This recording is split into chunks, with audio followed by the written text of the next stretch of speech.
नमस्कार, आप देख रहे हैं न्यूज़ बीके। मैं हूं आपके साथ नवीन विश्वकर्मा। दोस्तों, आज कोरोना से थोड़ी राहत जरूर मिली है, लेकिन इसका खतरा अभी भी टला नहीं है, जिसके लिए वैक्सीनेशन बहुत ज़रूरी है।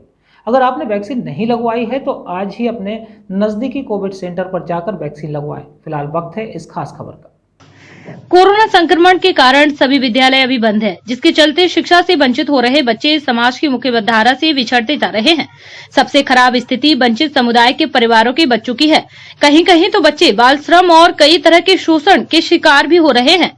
इन विपरीत परिस्थिति में भी वंचित समुदाय की कुछ उत्साही युवा अपनी बस्तियों में सीमित संसाधनों से शिक्षा की अलख जगा रहे हैं। उन्हीं में से एक है प्रयागराज के मेजा खास की मुसहर बस्ती में रहने वाले अर्जुन। अतिवंचित समुदाय में पैदा हुए, बताते चले आरबीएस डिग्री कॉलेज मेजा में बीएससी कर रहे हैं। शिक्षा की अलग जगाने के लिए उन्होंने बस्ती के बच्चों को इकट्ठा कर सुबह शाम पढ़ाना शुरू कर दिया है।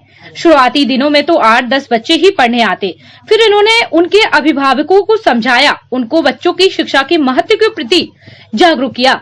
बताते चले जिसमें क्षेत्र की सक्रिय सामाजिक संस्था प्रगति ग्रामोद्योग एवं समाज कल्याण संस्थान ने भी सहयोग किया। धीरे धीरे पाठशाला में बस्ती के सभी बच्चे आने लगे और पूरी तरह से कोरोना प्रोटोकॉल का पालन कर चलने वाली अर्जुन की पाठशाला में आसपास की बस्तियों के बच्चे भी पढ़ने आते हैं। कक्षा 1 से हाई स्कूल तक सभी विषयों की शिक्षा यहाँ दी जाती है। बता दें, घने पेड़ की छांव में पूरी तरह से अनौपचारिक रूप से चलने वाली पाठशाला में लड़के लड़कियां सामान्य रूप से शिक्षा लेते हैं। इस पाठशाला में न तो किसी की कोई फीस ली जाती है और न ही कोई सहयोग राशि ली जाती है।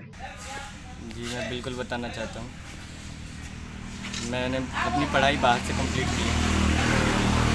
हरियाणा के फरीदाबाद में मैं रहता था और वहाँ पे मैंने अपनी स्कूल स्टडी कंप्लीट की।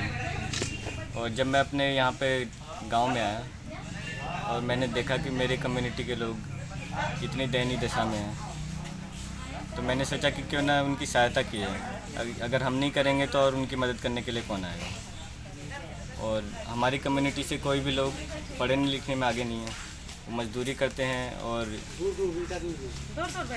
बहुत कठिन परिश्रम करके तब जाके पैसे कमाते हैं। फिर मैंने सोचा कि हम लोग इनकी मदद कर सकते हैं और मैंने इनको लॉकडाउन में बहुत सारे बच्चों को जो फीस नहीं दे सकते हैं, जिनकी हालत बहुत ख़राब है या दयनीय है, उन लोगों की मदद की और वो बच्चे पढ़ना लिखना सीख रहे हैं। और जिन बच्चों को कुछ नहीं आता था वो भी सीख रहे हैं। देखिए, मेरा उद्देश्य क्या, मेरे इससे बहुत सारे लोग इस जुड़े हैं पीजीएस में। इन सब का उद्देश्य है कि बच्चों से मजदूरी न कराए, मतलब कोई चाइल्ड लेबर न हो, कोई बंधुआपन न हो, किसी का शोषण न हो और भयमुक्त समाज हो, सबका बराबर का विकास का अवसर मिले। इसी के लिए तमाम तरह का काम होता है कि बच्चों की पढ़ाई को लेके, स्वास्थ्य को लेके, शिक्षा को लेके, उनके आजीविका को लेके, सरकारी योजनाओं से जोड़ने को लेके, ये तमाम सारे काम हो रहे हैं। और जिसके लिए हमारा अलग अलग ब्लॉकों में अलग अलग ब्लॉक कोऑर्डिनेटर हैं, फिर उनके साथ में कमेटी ऑर्गेनाइज़र हैं, फिर जिस कमेटी में काम कर रहे हैं उस कमेटी के ओपिनियन लीडर हैं। हम लोगों का काम आदिवासी वनवासियों के बीच में है, इस नाते कि ये समाज के सबसे निचले पायदान पर खड़े व्यक्ति हैं। आज भी मुसहरों की स्थिति सबसे ज़्यादा दयनीय है।